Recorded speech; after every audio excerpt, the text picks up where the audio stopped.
Welcome back, everybody. It has been hotter than a roast beef and wetter than a clam's ass. Here we are. We're back again, and I am so happy you are here.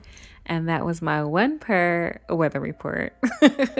I am still on this journey of trying these random games in the Play Store.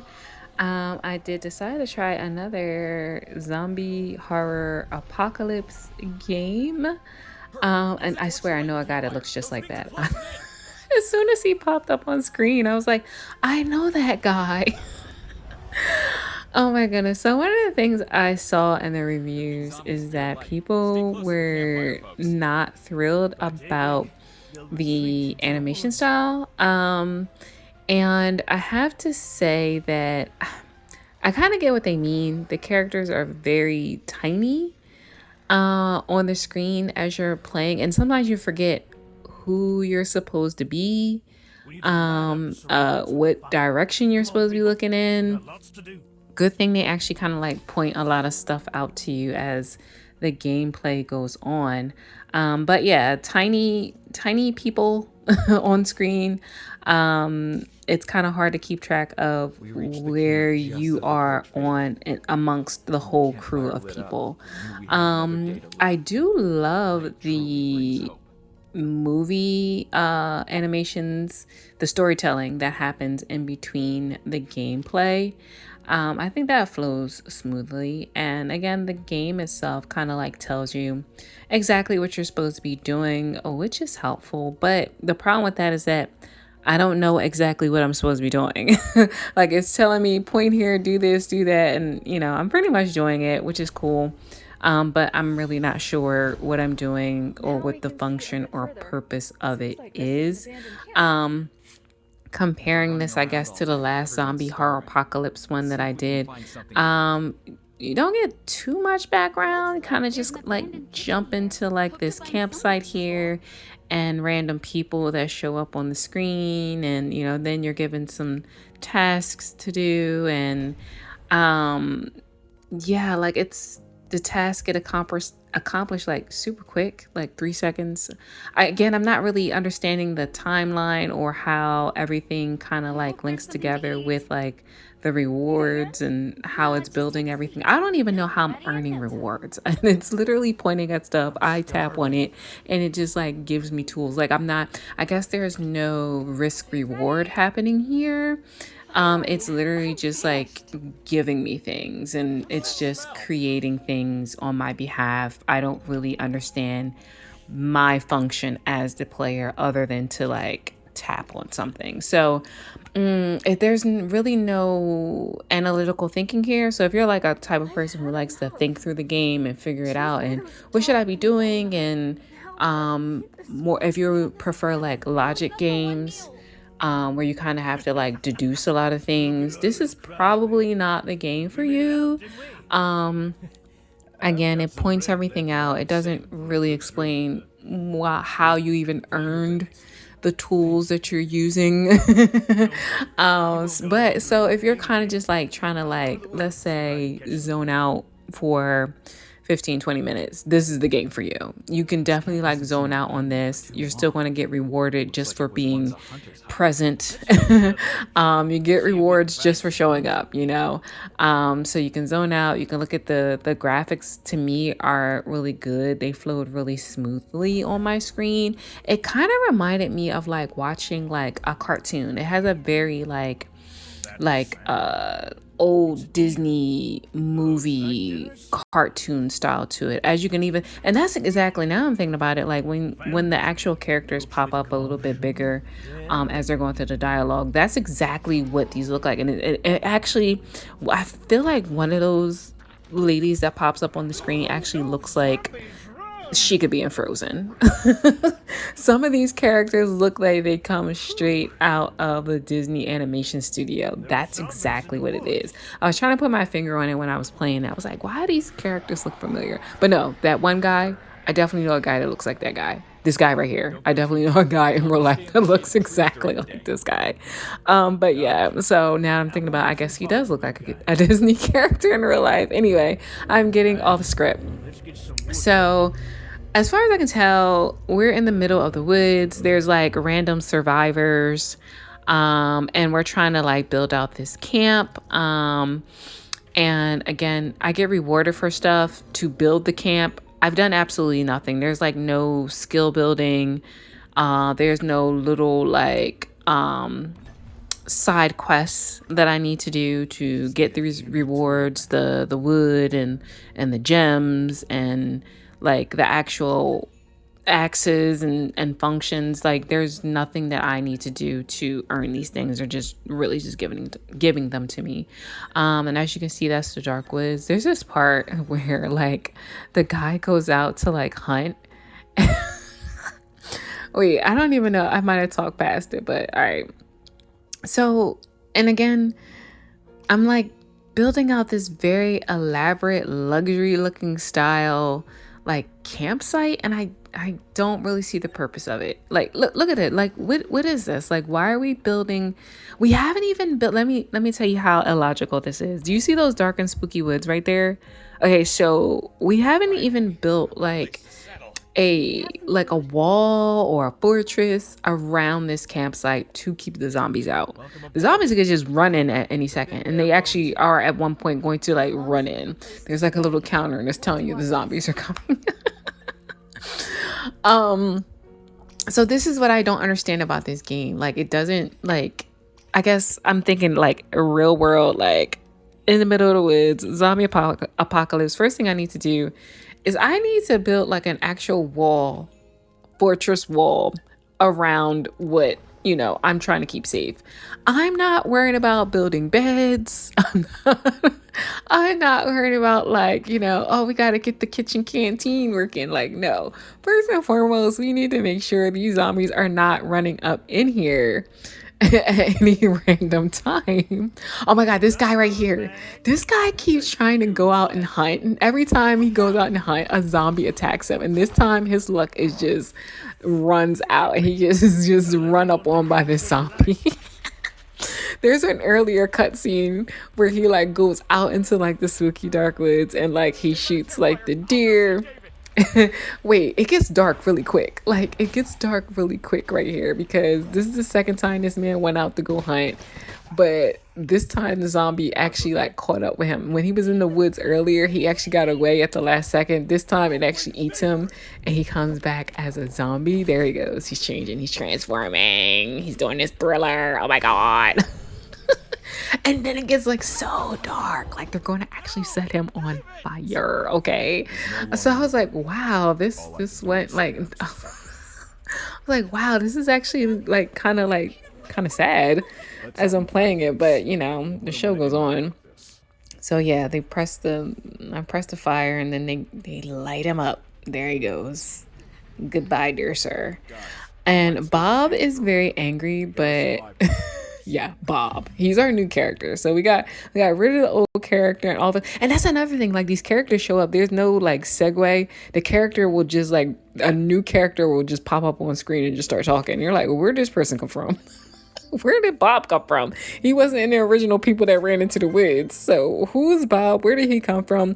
There's like no backstory. Like a character will just start talking and you're like, oh, this is a new character. That character's gone. Here's a new character.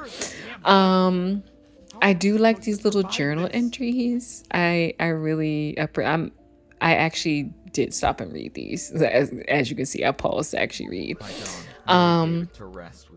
Yeah, David was his name. And now David's gone and we have Bob. All right, so then they're telling us we've got to like build up this campfire. And they're like, yeah, we got to build this campfire because the zombies are going to be coming in and we need more light because apparently the campfire alone is enough to keep the zombies away. Okay, so in the daylight, the zombies are like hiding in the woods, like in the shadows and stuff. And at night is when they come close to the campsite, but it's literally just the fire from the bonfire that's keeping literally like all the zombies away. I'm like, that doesn't make any sense. But anyway, it starts getting windy and they're like, oh, we can't let the fire go out. So I'm not really doing a lot. As a player, I'm not really functionally doing a lot. I kept trying to push on this lady with this exclamation point. I thought maybe like if I pushed on her, like she was like start talking or give me like a little side quest story or something. Like I thought it was something I needed to like interact with, but I didn't. So I feel like that was a big like a big thing, a big negative for like this particular this. Oh yeah, so we made the bonfire bigger to keep the zombies away longer. But yeah, I felt like that was a big takeaway, a big negative for like this game. I as a player didn't really need to like interact really at all. I didn't need to think about anything. I didn't need to I tried to like press around on other areas of like, the screen to see like if that would be like more immersive. It wasn't. But again, I like me personally, I like more logic games and more analytical games. But I did enjoy playing this for like the 20 minutes that I played it. I kind of like, just did a quick zone out, but I honestly kept hoping that I would have to interact a little bit more and that the game would require a little bit more from me, but it didn't. Um so now they're telling us we need to hurry up and like, and this is the thing that was confusing. They told us we need to hurry up and build up the big bonfire because there's like a horde of zombies that they spotted, and you'll see the counter up in the upper left corner that's like counting down to like when the zombie horde is going to arrive in the middle of the night. And the task that the narrator said is that we needed to build up the giant bonfire. We needed to make like a watchtower to like keep the horde of zombies away, but that's not the task it kept giving me. It kept taking me to oh yeah, this is a text I got from like the game itself, and just for again showing up to the game and partaking, it gave me like a really, big reward. Rubies are supposed to make everything move faster. I think like the building goes faster when you apply a ruby. I didn't really even learn how to apply a ruby. I did it by mistake one time, I think. But yeah, instead of actually, it's telling me we need to build the watchtower fire to keep away the zombie horde, but it's actually every new task that it keeps giving to me is to like build beds and build the kitchen bigger and like create desks and tables. I'm like, okay, are we building this? Are we trying to build this watchtower to keep this horde of zombies where it's like literally counting down or not? Like I don't know. I feel like the gameplay got a little confusing here. Yeah, and it got confusing as far as it was telling me one task was priority, but the functions that it kept putting in front of me to click on were just like really, and that's why you see me pause. Like I'm really paused here. Like, okay, I'm building beds and bunks and kitchen tables and desks and stuff, and we haven't even looked at this bonfire, and the zombie horde is for reals on the way. So again, I just got confused about the priorities, the gameplay. I was a little disappointed that I couldn't like really interact with like anything else on the screen on the playboard. But yeah, so here's the watchtower that we were supposed to be building, and I'm literally started staring at it like, okay, when are we actually gonna build this giant watchtower? And I don't know why people are walking around with like these little emojis over their head. I kept trying to click on those, but that really didn't. See, it's like telling me to make beds and desks and a sink. Okay, are we trying to save our asses from the zombie apocalypse or not? So eventually it does like, as time is like clicking down. And I think that lady just walked by was trying to be on a diet. Like she literally was like, well, how many pounds can I lose today or something like that. I think she's the same one that was thinking about ham. So eventually it does kind of roll over to me participating in building this giant like watchtower, but yeah, still I'm like clicking around because I'm like, okay, zombies are coming. Where's the actual protection mechanism that we're supposed to be activating here? We're doing, and it's so funny because it builds all these little little side places like super quick, like 3 seconds, 5 seconds. Watch when we get to actually trying to build the zombie deterrent watchtower. It's going to slow. All the time that it takes to build it is going to slow all the way down. I'm actually trying to like speed through all these tasks because I'm trying to like get to what in my mind I've deemed the important function, but the game is just like paying it no mind at all. um so once again, one of the other campers has called out that we need to like get to this bonfire. So we finally get to this bonfire, and compared to everything else, it takes forever for us to like, you see how slow this is clicking? Like everything else we built in like 3 seconds, 5 seconds, 10 seconds, 15 seconds. Now the actual task that we were supposed to do at the top is like, now it's like dragging on as the zombies are invading. So yeah, what does it say? We're out of time. Yeah, I know we're out of time. We were too busy building kitchen sinks and shit. Like, so what are we doing? Um, so we finally got it to like, this build up the Lord of the Rings Sauron, like eye in the sky level. And again, this, oh, what in the Resident Evil is happening here? Oh my gosh. This was actually my favorite part of the whole game because this reminded me of like Resident Evil Afterlife, I think is the one. Where it was like that giant beast kind of like was like trying to break into the prison. So all right, so now we break off into this little like side game. Not intuitive at all. This is the first time where I actually had to take the controls on my own and actually play as a character, and it was like not intuitive. I just kept like pressing on her, and that's how like it kept firing. I just kept pressing on her, but it wasn't really like any clear directions as to like how to make any of the machinery or the ammo like operational. So through happenstance and me just like randomly clicking on both of these characters, Bob and this other lady that just randomly showed up, I finally was able to like, and then I realized, okay, these bombs, I need to start clicking on these little things right here. And that's finally how we were able, oh, Selena, that's her name. Like literally characters just show up out of nowhere and you just start talking and they're just part of the story time. So I was so happy I was able to defeat the Resident Evil guy, and he ran off into the woods. Bob actually wants to run off, and so Selena's like, come on, we've got, we're safe now.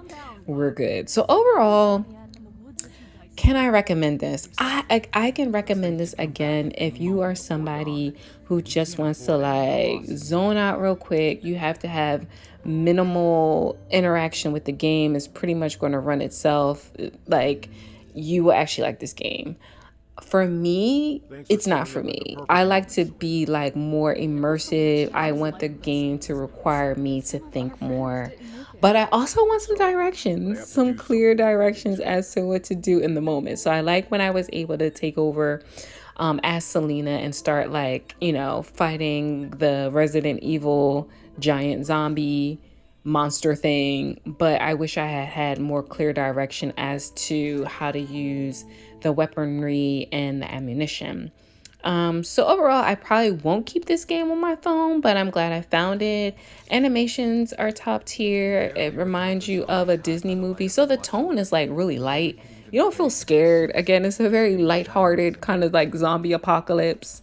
So is it for me? No, but I definitely tested it out for you. Enjoy.